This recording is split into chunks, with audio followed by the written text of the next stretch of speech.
కాకినాడ జిల్లా జగ్గంపేటలో ఘనంగా టీడీపీ 44వ ఆవిర్భావ వేడుకలు నిర్వహించారు. ఈ వేడుకల్లో ఎమ్మెల్యే జ్యోతుల నెహ్రూ, టీడీపీ నేతలు పాల్గొన్నారు.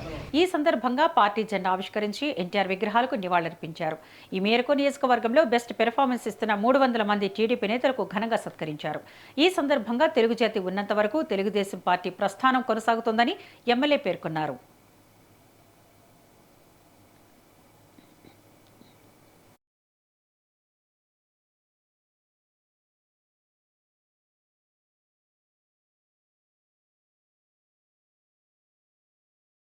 అనౌన్స్ చేసి రూపకల్పన చేసుకుని ప్రజల్లోకి వెళ్దామని చెప్పి ఆలోచన చేసినటువంటి ఆ మహనీయుడి యొక్క ఆలోచనలు గడప దాటాయి, సముద్రాలు దాటాయి, అడవులు దాటాయి.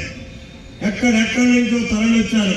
వచ్చే ఆ రోజు మళ్ళీ అప్పటికప్పుడు ఒక వేదిక తయారు చేసుకుని ఇలాంటి చిన్న వేదిక, ఆ వేదిక మీద నుంచి ఆయన ఉపన్యసించి పార్టీని నేను పెడుతున్నాను అని చెప్పడమే కాకుండా ఆ రోజు ఆయన ఇచ్చినటువంటి పార్టీ యొక్క ఉద్దేశాలు ఏంటో తెలుసా అండి?